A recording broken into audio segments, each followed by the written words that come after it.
Okay, good evening, everybody. Thank you for joining us. Good afternoon, I should say. Thank you for joining us for this webinar this afternoon. My name is Maura Palmer, and I am Superintendent of Schools here in Salem.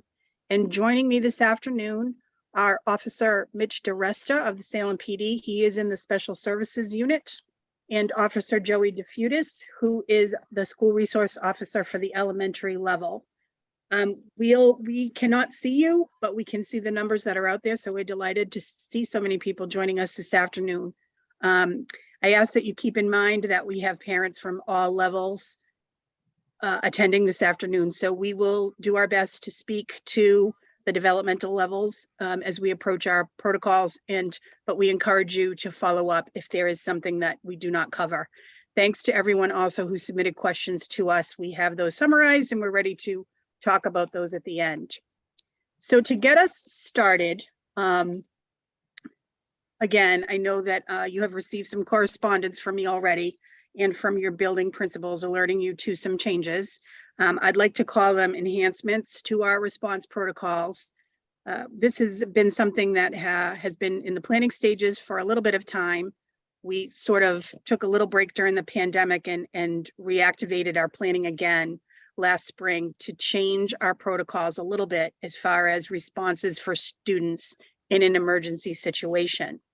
So working together with the Salem Police Department this summer and the fire department at one point as well, we have created revisions to our protocols and the drills that the students will practice this school year.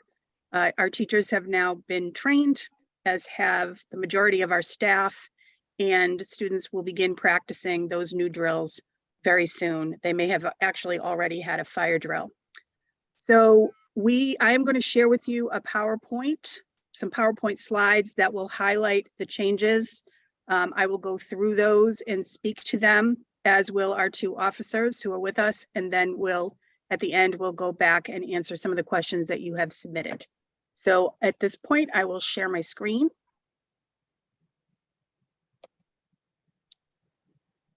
I'm hoping everyone can see that. Officers, are you able to see it? Yes. Screen up there. Okay, great. So again, we spent this summer talking with the police department to revise our drills. As hopefully parents know, we always practice drills, and we have for years, especially a fire evacuation. But we have consolidated the drills that we practice this year so that they make sense and that we have common language across the district in practicing these. So a fire evacuation is something, and again, I'll get into more detail in a moment as we go through each slide. A fire evacuation is something students have practiced for years. I'm sure many of you practice those in school as well.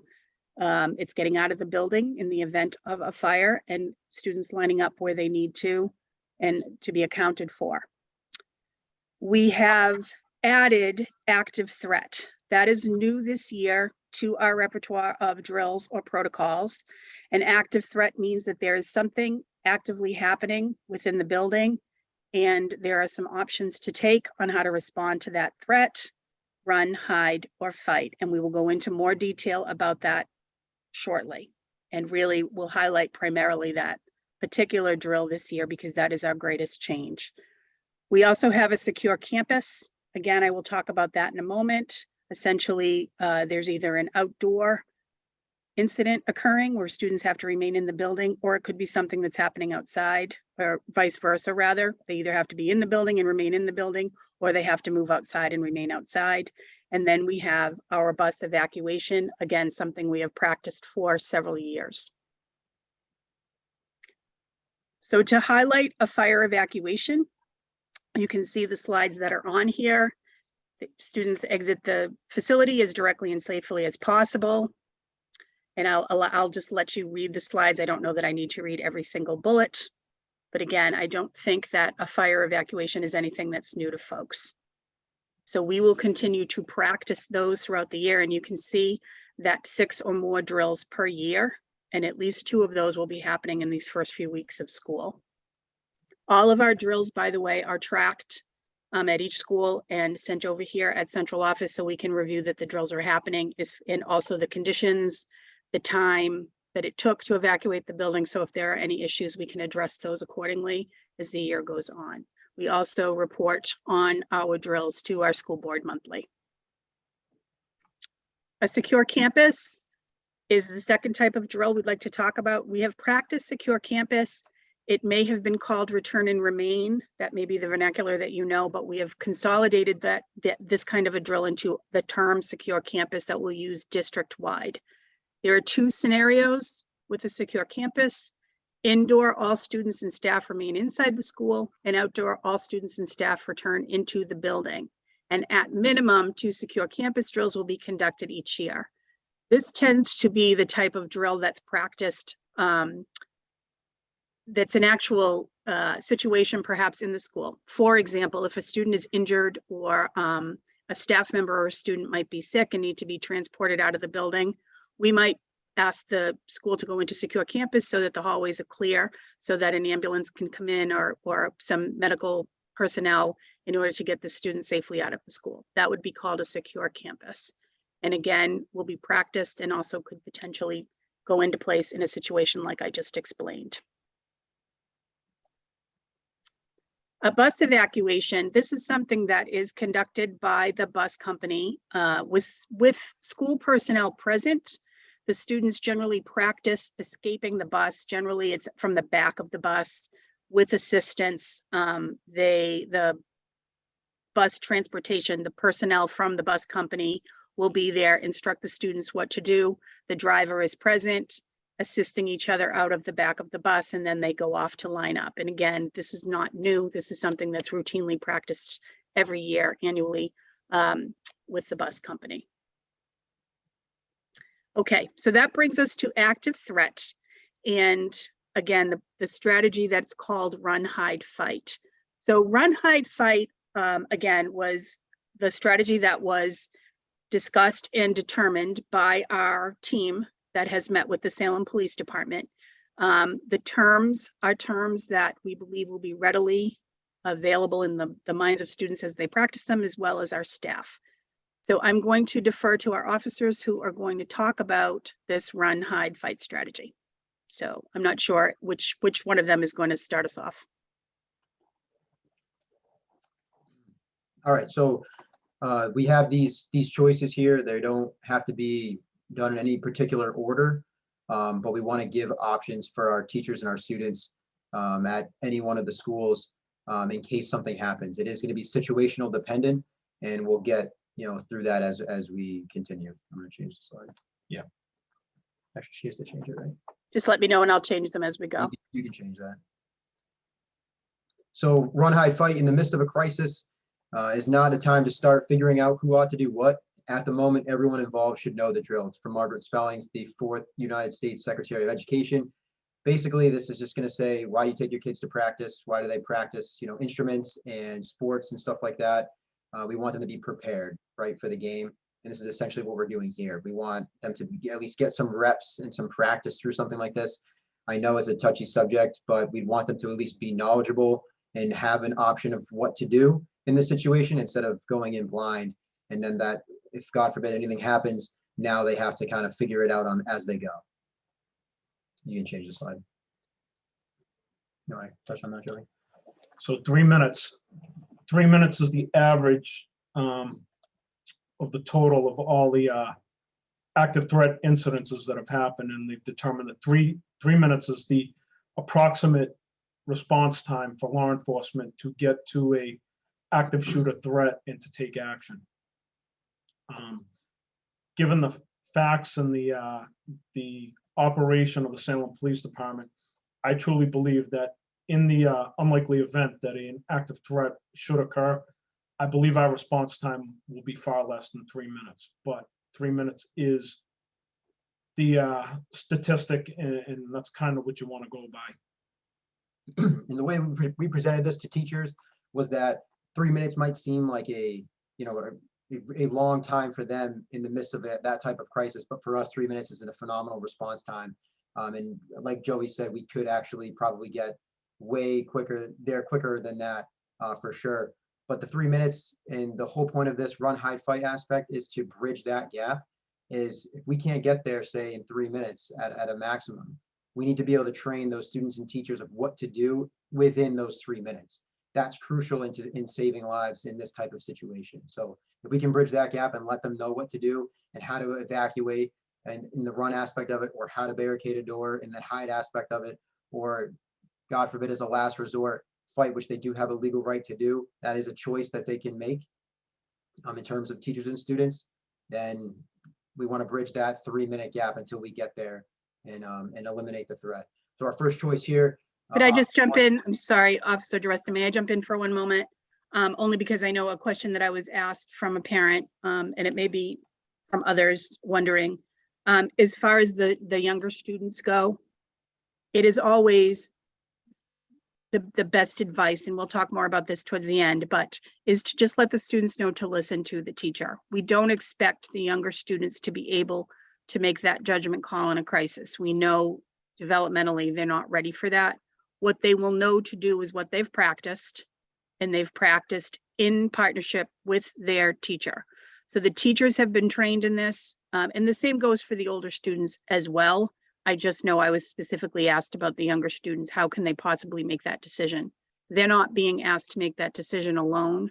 It would certainly be following the directions of the teacher, but because they've practiced it, then they will know what they are supposed to do when the teacher gives them the cue on how to respond. Which Okay. is exactly like that Secretary of Education quote that we mentioned earlier. That's the whole point of this, these drills.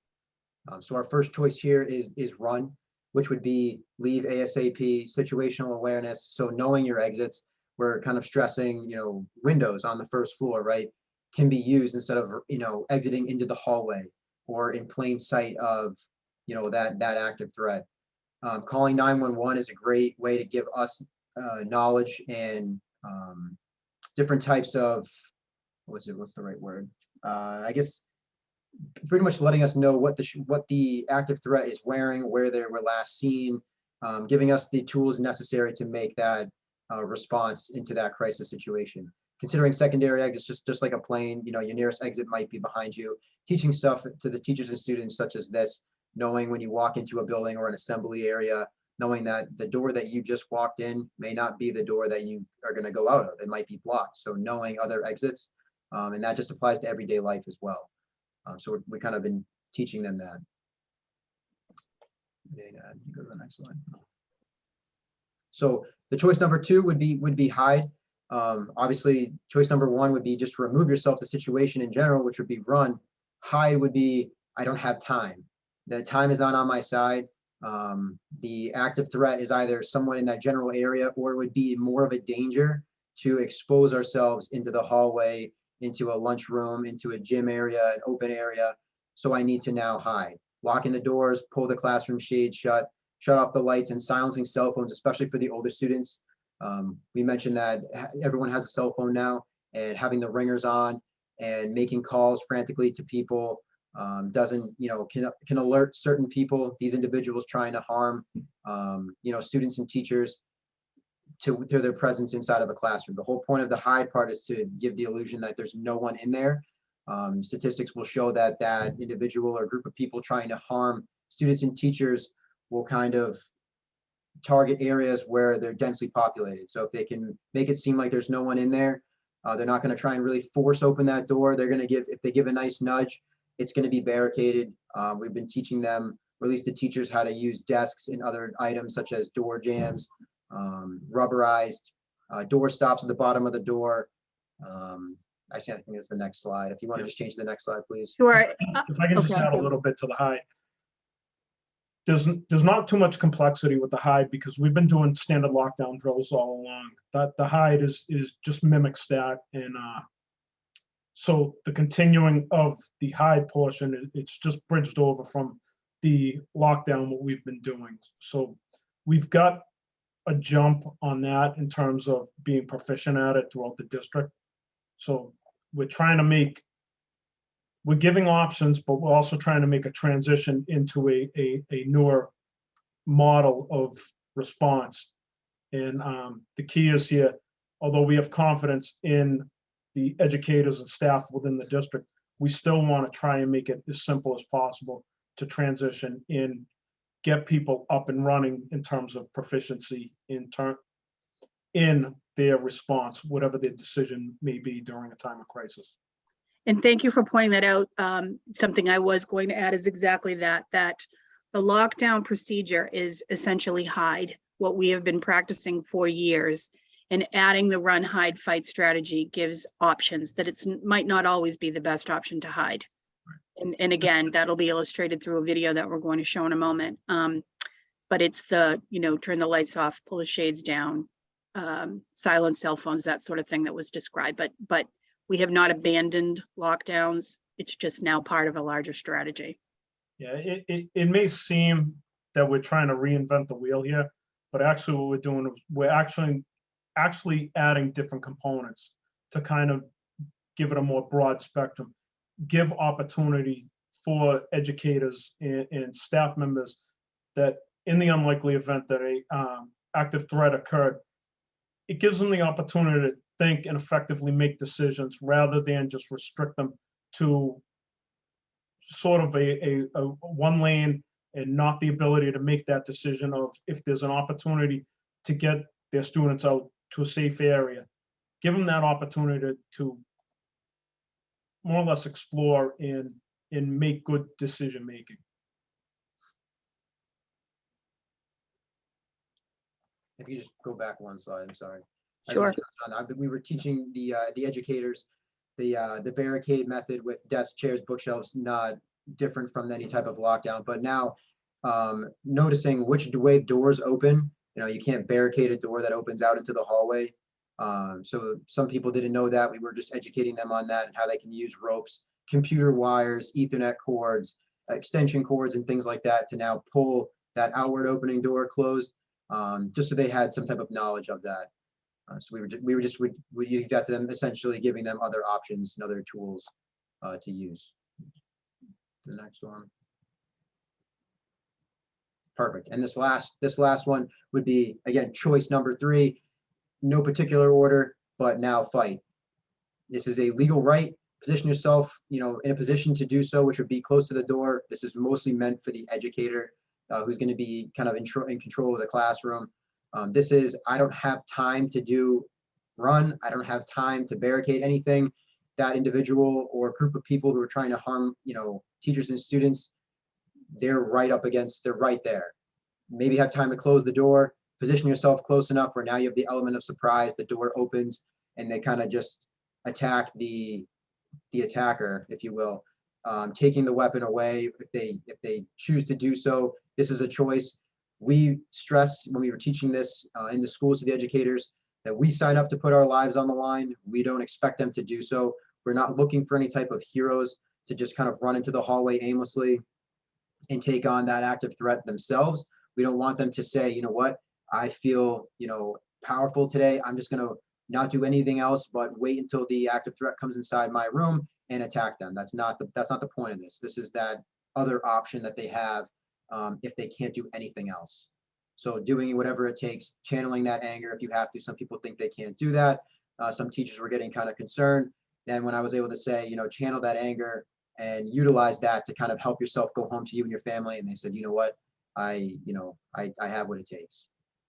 Officer DiResta, could you address, because it came up in one of the questions, that the response time of the police department, because a question came that it took, or a statement was made that the amount of time it took for the response in Uvalde, Texas, and how you have responded to that when it's come up among the teachers as well?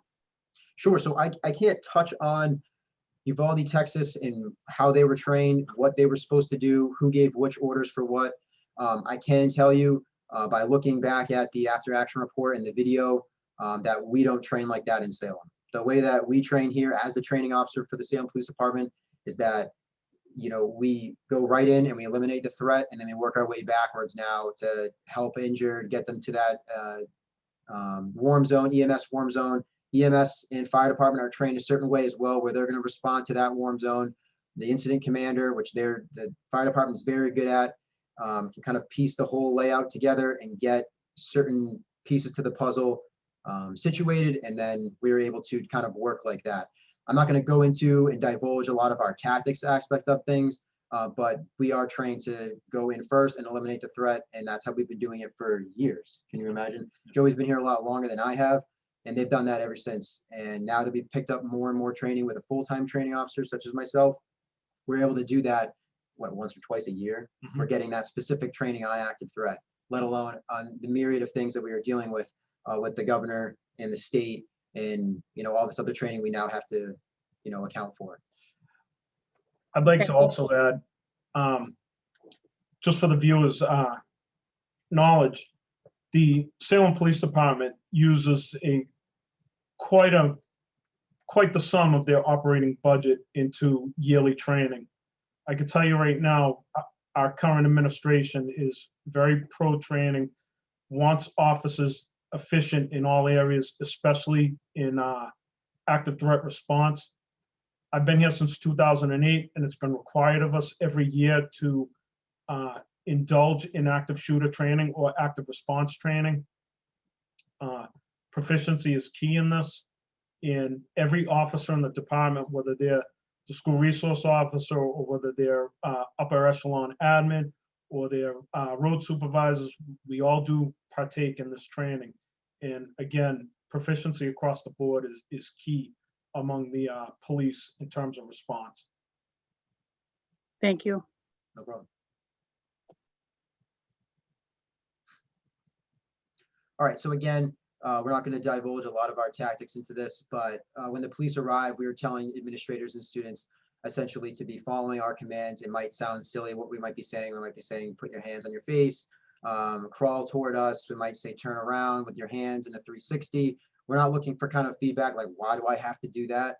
We're looking for more of just follow our commands. Our officers are well trained enough to know they're doing this for a reason and to kind of just comply with what they're doing. And they'll kind of escort them out of the building, out of that room, and toward other officers who then kind of guide them out into that EMS warm zone, out past that into their reunification type of thing. So it's showing your palms, don't move until we're told to do so. We're telling educators, we're not expecting them to kind of tell students to start doing things as we show up. We'd rather have them gather everybody together and just make sure they're following our commands. Okay, thank you. And we kept the slide in here because it is something that you'll see in the video. So we wanted you to understand when you see that part of it, why it's there. The contact information here of the officers, again, Officer Mitch DeResta is with us and he can be reached at the Salem Police Department. Sergeant Steve Lundquist has also planned with the school team this summer. His address is there, and our 3 resource officers, Joey DeFutis, Hanoi Campusano, and Lauren Cormier. Officer Campusano is at Woodbury Middle School. Lauren Cormier is at Salem High School. They have school district email addresses, so it would be very similar to mailing any other staff member. And again, I cannot stress enough how fortunate we are to have had such a wonderful partnership with the police department in working through all of this in the past, and especially this summer as we've revised our protocols. Now we're going to show you a video. This video was created this summer. It was used for training with the staff.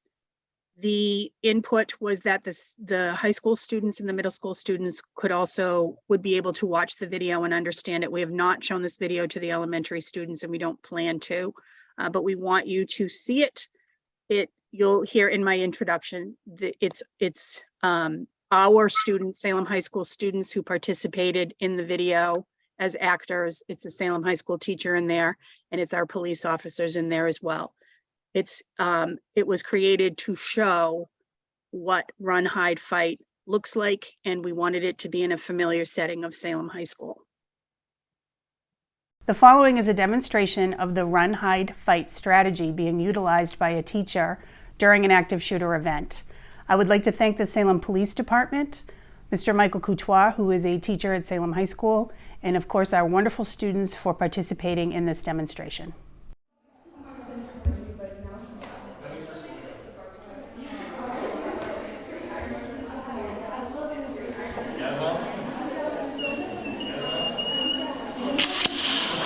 If you ever have the terrible misfortune of being in an active shooter event, you deserve to survive. The actions that victims take during these events are critical to their survival. We have identified 3 options that have proven effective in many active threat events. 1, run away from the attacker. 2, hide from the attacker. And 3, fight the attacker. It's a personal decision, but you have a right to do so. So the cell is the basic structural and functional unit of life. That's what the course is based on. Running from the attacker means being aware of your surroundings at all times and knowing what is going on around you. If you see or hear something that looks suspicious, take action. If you hear something that is or could be gunfire, start running to get away from it as soon as possible. It's important that you know how to get out. In general, you will want to go to the nearest exit, but you must also understand that the closest exit accessible may not be safe to use. If this is the case, use a different exit. If you cannot avoid the attacker, sometimes the best option will be to hide and deny them access to your location. Locking and barricading the door has proven effective on many occasions. Remember, barricades work best if the door opens towards you. If it doesn't, use things that are readily available, such as belts, wires, straps, or objects that will make it difficult for the attacker to enter the room, which may slow them down and give you time to find an alternate route of escape. When attempting to deny access, you want to make it look like there is no one in your area. Lock doors, turn off lights, silence cell phones, and get out of sight. Have a backup plan of what you will do next. In many cases, this may be to defend yourself. You need to be in a place where you can act if the attacker comes into your location. In most rooms, you will line up against the same wall the door is on. You need to be near the door so you can react, but not directly in front of it. If you're unable to hide, avoid, or deny the attacker entry into your location, your best option may be to fight and defend yourself by using whatever is available. In a situation where someone is trying to kill you, you have the right to defend yourself. Whatever option you choose, call 911 as soon as you are in a safe location. Law enforcement will be entering a chaotic scene with limited information. Police may not know where or who the attacker is. Listen and comply with their command immediately. Police are trained to look at people's hands to address threats. Do not have anything in your hands, as objects in your hands, such as cell phone, can be perceived as a weapon. Good. Salem Police, hands on your face, come towards me. Hands on your face, come towards me. Come towards me. Go, go, go. Come on, guys. Remember, what you do matters. We have, again, with revisions to our response protocols, we also have reinforced that exterior doors will be locked throughout the day. So there will be no entry from the outside. We are, every staff member will have an ID, school district ID that's consistent, and it will be worn throughout the school day for anybody within the building. So, and if it's a visitor needs to sign in at the office and be ID'd as well. But any staff member will wear an ID during the day. We have video cameras throughout the buildings. We have video at every front door in every school.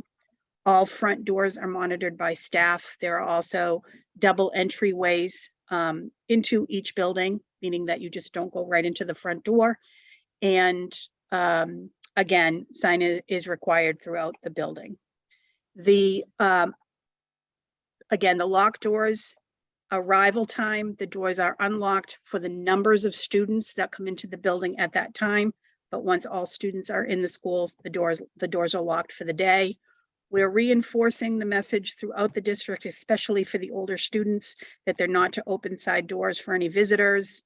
And again, I would even encourage, the staff knows this, but I would encourage the older students as well to let someone know if they see someone in the building without a staff ID on. Everybody should be wearing that ID at all times if they are a Salem School District staff member.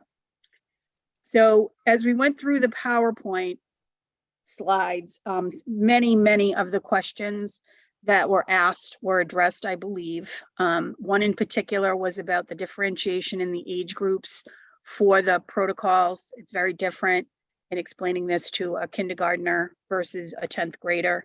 I'm going to ask Officer Joey to share with how that was presented for the elementary staff to share with students, if you would, Officer Joey. So I want to start off at no point in time is there any intent or ever any consideration in the future that we're going to be teaching elementary school children to fight. I think no matter how it's delivered, the message will not be received due to the child's stage in the developmental process. When it comes to drilling this in training, like we do with the fire drills or the return and remain drills, I think we're going to simplify this as basic as we can without giving these kids too much to process. What I mean by that is there's many different reasons that we will call an active threat situation. It can be anything from as extreme as somebody entering the building to harm or cause harm, or it could be, this is New Hampshire, there's wildlife all over. There's been history of wildlife getting into the building, and when it comes to that, that also causes for us to possibly evacuate a school in order to deal with that sort of minimal threat. So when it does come to training and when it does come to delivery and approach to the elementary school kids, again, we're going to keep it as mild as possible because we believe that whether we present this to a elementary school kid as an animal got in the building and it's got to be taken care of, but we need everybody to evacuate, or again, whether it's somebody to enter the building to cause harm, I think the child will receive it the same way. They'll process it as something's not right. They won't need to know the defined cause. They'll just know that something's not right. And when that child goes into a degree of crisis, I believe most, if not all children, will look to an adult, especially a teacher, for guidance. I mean, that's kind of the structure in an educational system anyways. The teacher provides the education, the student listens, adheres, and given a an elevated state of concern, the child will look to that adult for guidance. So that's kind of how we're going to go about in delivering the training process with the elementary school kids. Thank you. The level. And similarly, the preschool, please know that Officer Yeah. Joey also met with the preschool staff, so they are included in this as well, and would be presented to them in a developmentally appropriate way as well. Same thing with the older students. Okay. As far as parent notification goes, like any emergency, even if we have had a snow emergency, let's say, we have several communication tools that we use. Those would all be utilized. We have several applications and outlets. We also have staff assigned for that purpose. So the notification will go out as soon as it possibly can in the event of a crisis such as this. You know, it would be important to control the chaos somewhat. So again, you know, please know that we have been putting communication tools in place for many years so that we can deliver information as efficiently and as quickly as we possibly can. And that would certainly play out in a crisis such as this. Again, if the officers have anything to add, feel free to jump in on that. I mentioned the other safety protocols that we have in place. You know, other enhancements that we're looking to is just additional radios, additional cameras if possible, all come with funding. We're looking for funding for some of those means. So there are, again, in meeting with the fire department and the police department this summer, setting some priorities as far as budgetary items, and then ensuring that we have enough equipment in place. And we certainly have an adequate amount right now. We can always enhance somewhat. We do have a school resource officer, Officer Joey, in the 5 elementary schools. We have, again, as I mentioned, a school resource officer at Woodbury and also one at Salem High School. Officer Joey, if you could again speak to the police presence in town beyond the school resource officers, because we've had a question about that as well. So what most people don't know, and they're not expected to know, is that during school hours, the daytime shift, we got a fully functioning operation in terms of the police department. We have an administration staff consisting of 4, chief, deputy chief, 2 captains. We have a patrol division where, speaking specifically in the patrol division, the town is divided up into 5 different sectors. Each sector contains one of the elementary schools.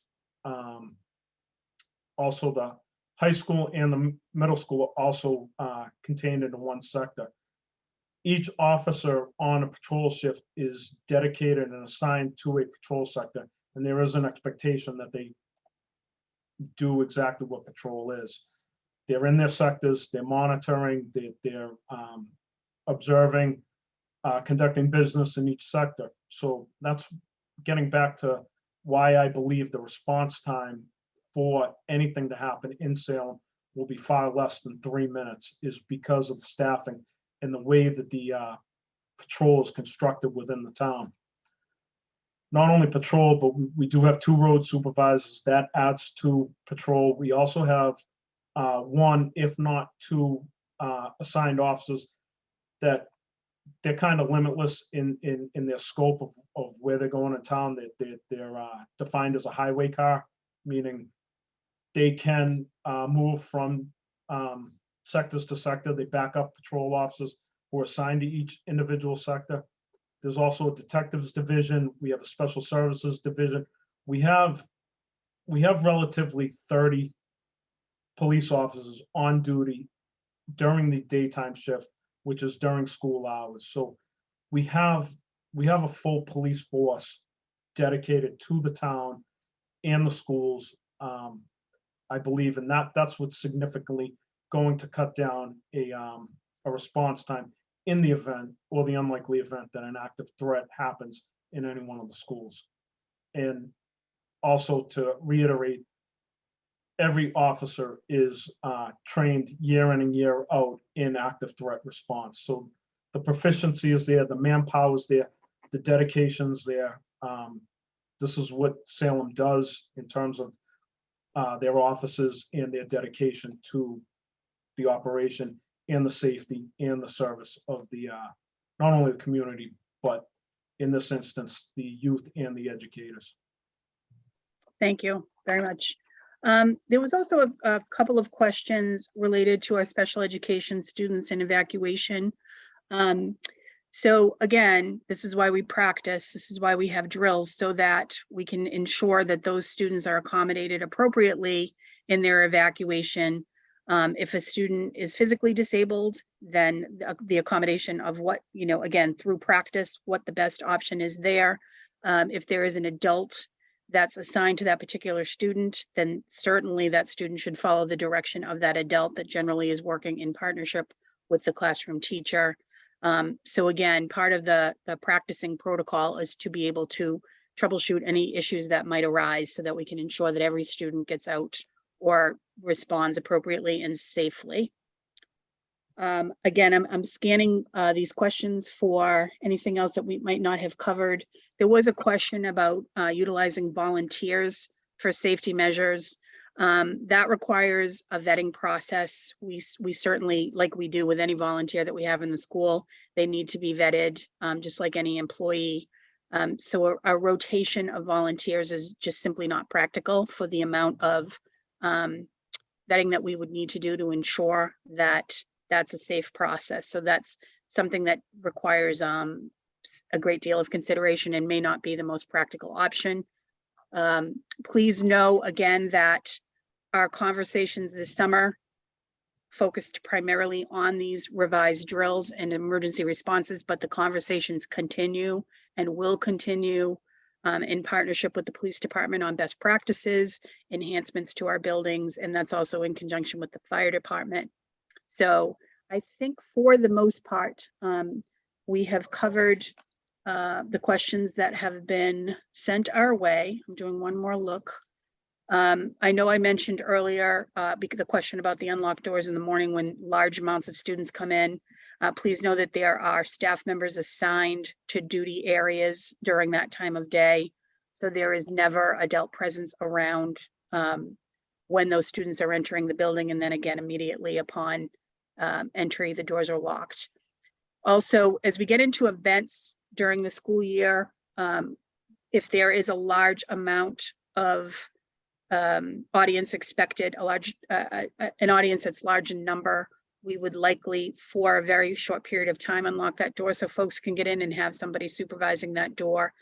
If you're late for an event and you are asked to check into the office, please don't be upset. Again, it's in the interest of safety. You'll be ID'd if you're coming into the elementary school or any school and you're asked to show some ID. Please don't be offended by that. Again, it's all in the interest of safety. If you have a particular concern for something that's in the school where your child attends, please don't hesitate to reach out to that building principal with the concern. Of course, you're always welcome to reach out to me, but generally if it's a specific school issue, they can help you first and answer that question for you. I'm just looking up.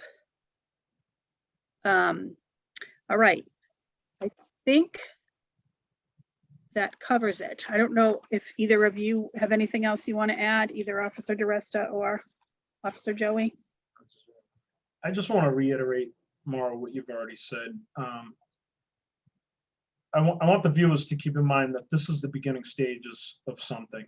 And what I believe is once we get going, once we get this implemented, once we do a couple of drills, once we get everybody on the same page and get everybody, sad to say, comfortable with this new protocol, I believe this is a launching pad to other areas in terms of, like you said, taking a look at the surveillance systems, maybe looking into updating them, modernizing them, find out how we can streamline it and just develop a better connection with the police department in terms of communication, because ultimately at the end of the day, communication, information sharing, that's what's going to minimize any type of potential threat that hopefully is not in the foreseeable future ever. But as long as we stand together and as long as we maintain that communication and that level of vigilance, not hypervigilance, but that level of vigilance that is ultimately going to keep the children in this community safe. I think that's the common goal here. And I think we all understand it. And like I said, I think this is a great launching pad for what's to come in the future in terms of just providing that heightened level of security that you really can't put a price tag on. Thank you. I completely agree. And I want to reiterate that many of the things that I mentioned are not new to the school district this year. But again, just a re-emphasis for folks so that you understand what's already been in place, and clearly the change in the emergency response, the need to go beyond simply a lockdown, given, again, given what's taken place across our country, just knowing that there needs to be some other options. So I welcome, again, as I said, if anyone has any specific questions, please either to your school or to me directly. I will ensure that the video is posted so that you're able to get the audio along with the video. And I thank you all for hanging in there for the last 45 minutes or so.